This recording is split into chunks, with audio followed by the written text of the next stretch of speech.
done watching this, you'll swear you're Irish. We're going to make a shepherd's pie, strawberry rhubarb pie, and a black and tan. Don't know what a black and tan is? Tune in to find out. Let's get started.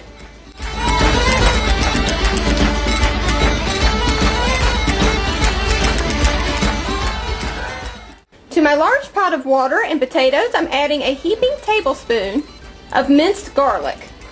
I'm also adding about a teaspoon of thyme leaves. So I've turned my potatoes up to a high heat, and I'm going to bring those to a boil and then continue to allow those to cook until they're tender when you pierce them with a fork. So I'm going to brown half a pound of lamb and half a pound of ground beef. Start it off on high and then turn it down to a medium high. Make sure there is no pink left. Add a teaspoon of thyme leaves. Just gives it a little bit of color, a little bit of flavor. Wow, that smells good. Make sure you're scooping it from the outside into the center, because remember, most of the heat is concentrated in the center of the pan. And then I'm going to remove this from the heat and drain it in a colander.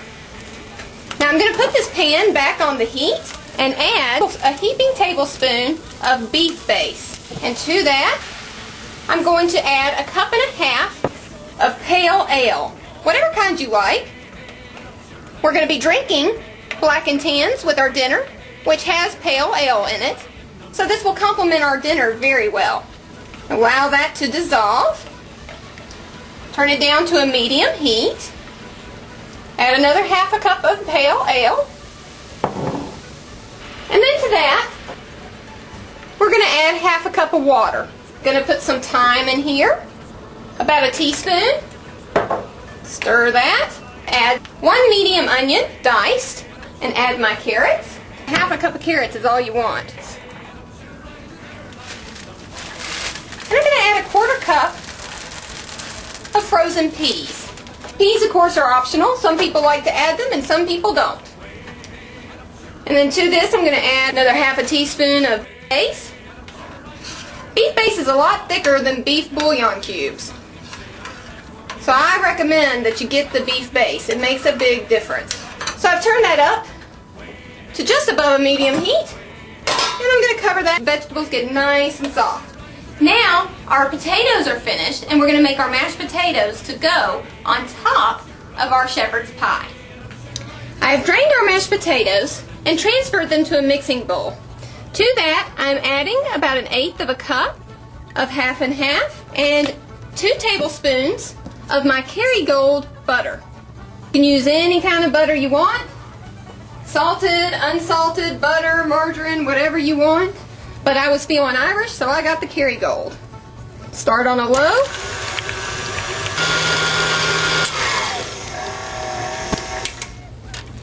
Gonna scrape the sides really well. Turn it up kind of high.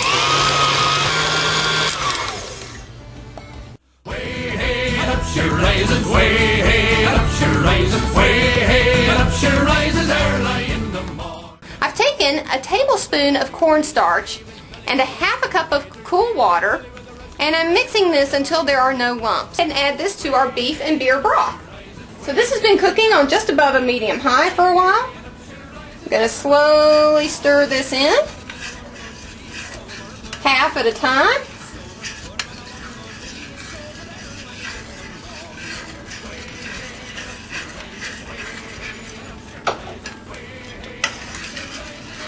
And that thickens very quickly. Be careful not to let it pop on you. Turn it down to just below medium. Remove it from the heat if it starts to pop too much. And we have a nice gravy going there. I'm going to add back my lamb and ground beef and use my spatula to kind of fold the beef in. That looks so good. Here I have a greased souffle dish. I'm just going to transfer that right on in. Careful not to spill. Wow, that smells so good. I wish you could smell this. And spread it around evenly. Now, to pipe our mashed potatoes onto our shepherd's pie, I'm using a pastry bag. And they have these disposable, so you don't have to worry about cleanup. Or if you don't want to spend the money on the disposable bags over and over again, then you can use what I've got. I've had this thing for years. It has held up very well, and it's come in handy for so many things. And I don't decorate cakes. I take it, and I fold it like the cuff of a sleeve. And then I'm going to fill it with mashed potatoes. So I'm taking my bag, and I'm taking my spatula, and I'm just carefully putting it in my bag and scraping it. I scrape it against the bag to get all the mashed potatoes off of my spatula. Same thing, just kind of scoop it on in there with my spatula, and then lift up the sleeve, just like so. Press two of the edges together, then the other two will touch, and then just squeeze it downwards. You just take a scoop and place it in the middle, and just kind of ice your pie with your mashed potatoes.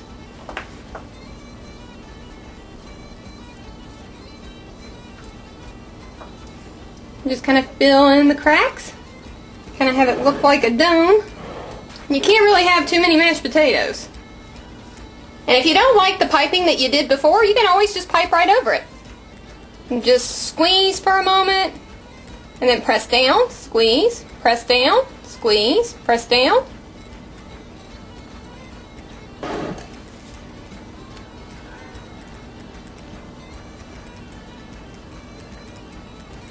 See how pretty that is?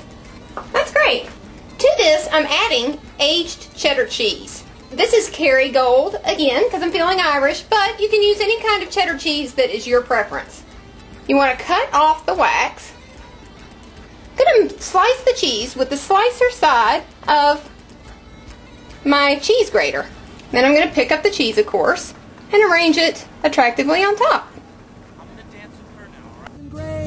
Everybody's Irish on St. Patrick's Day. It's a festival to celebrate the coming of the spring. Now to make our strawberry rhubarb pie, I'm taking an already prepared pie crust. I've let it thaw for about 15 or 20 minutes, and I'm poking holes in the bottom so that we don't get bubbles in our crust. And then I'm going to bake this for about 12 minutes. And we're going to make a streusel topping. I have here 3 tablespoons of refrigerated margarine. It cannot come to room temperature at all. It cannot be soft, or you will end up with a paste. We're looking for a crumb topping. I have half a cup of all-purpose flour and half a cup of granulated sugar. I'm adding a teaspoon of Ceylon cinnamon, and I'm going to use my pastry cutter to create my crumb mixture. Oh, that smells good already. If you cut the margarine up into small pieces before you add it to your flour, it's a little bit easier to work with. But still have a knife or a spatula handy so that you can scrape off the butter, because it is cold, and because it's so cold, it will stick. And work from the outside edges inward. So I've added 1 more tablespoon of butter. And this is what you want, just a nice crumbly mixture. To a cup of white granulated sugar, I'm adding 2 tablespoons of cornstarch. Then I'm going to prepare the strawberries and rhubarb and add it to this mixture. Now to prepare the strawberry, you're going to want to remove this green top. And there are all kinds of gadgets that you can buy that will make that very easy, but the easiest way I've found to do it is just to cut it off. Cut off as little of the strawberry as you can, but still make sure you're getting all of the stem. Make sure they're not too ripe, but you also don't want them to be fresh out of the patch. Make sure they've got a nice red color to them. And then we're going to slice them lengthwise.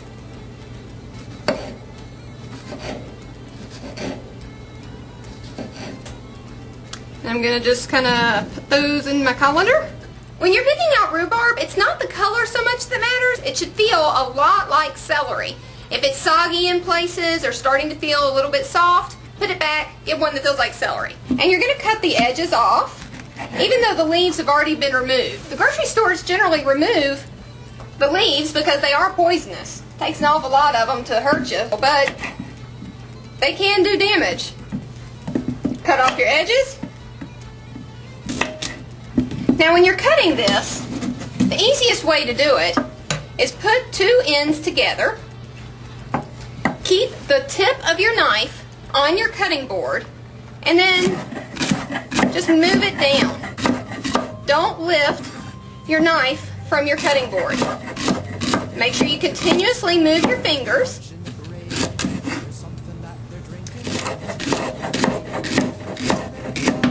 See how nice and pink they are? And then add that to this. So you want to have about a cup of strawberries and 2 cups of rhubarb. You want it to be sweet, but still nice and tart. Mix this up very well. To our pie, we're going to add the strawberry rhubarb filling. And you want to let it set long enough that you end up with almost a syrup instead of sugar that's kind of caked on your fruit. And then we're going to spread this around. And then we're going to take our streusel topping over the top. As much or as little as you like. I'm going to bake this in a 425-degree oven. You really need to have a pie crust protector. This is going to keep your pie crust from burning while you're cooking the filling. This smells so good. 15 minutes, a 425-degree oven, and it's done. It's got a nice crispy topping, and it's going to taste almost like a cherry cobbler. I baked this shepherd's pie for 30 minutes in a 350-degree oven, and it started to bubble up with the gravy here. You don't want it to bubble up too much, but you don't mind giving people a peek at what's on the inside. A good way to get this browning on the piping is to use a kitchen torch, and it takes a quick second. That one's not very brown, just 5 seconds. See how fast that browns? And they just look beautiful. And you can brown your cheese. Look how beautiful that looks. A kitchen torch just comes in handy. So, you can take a big spoon, just kind of dig into the center there. Look at that. That is killer. You can see the peas and the onions and the carrots and the gravy and the cheese. Now I've taken a frozen mug and my pale ale, and you want to pour it at an angle so that you don't get too much froth on the top. And fill it about halfway. You see it's not frothy at all. Again, you want to tilt your glass at an angle and then pour your stout carefully on top. Pouring slowly because stout beer is going to be very frothy. Look at how beautiful that is. You have your pale ale on the bottom and then it's layered with your stout. Now if you don't like Guinness, you're not alone. A lot of people just like regular pale ale or just regular beer. So you're going to take your pale beer, light beer, whatever you like, do the same thing so it doesn't get too frothy. Fill it about half full. And since it's St. Patrick's Day, you got to have green beer. So I'm going to take green food coloring and add 1 to 2 drops. Pour very carefully. There we go. When you pour your beer in, you don't have to stir it because it'll mix itself. Green beer. That's great. Good. That's great. Now I'm going to take a bite.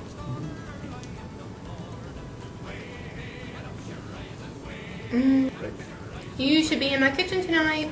So, the pie is cooled for about 10 minutes, and I'm going to cut myself a piece of it.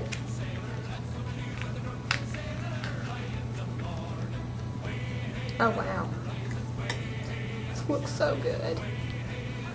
Use my cookie scoop for a small scoop of ice cream on the side.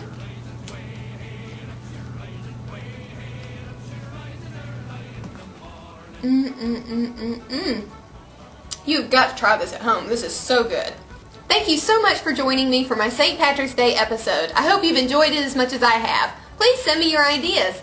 Thanks so much. I'll see you next time. Early in the morning, way hey, and up she rises, way hey, and up she rises, way hey, and up she rises early in the morning. We'll put him in a longboat till he's sober, put him in a longboat till he's sober, put him in a longboat till he's sober early in the morning. Way hey, and up she rises, way hey, and up she rises, way hey, and up she rises early in the morning.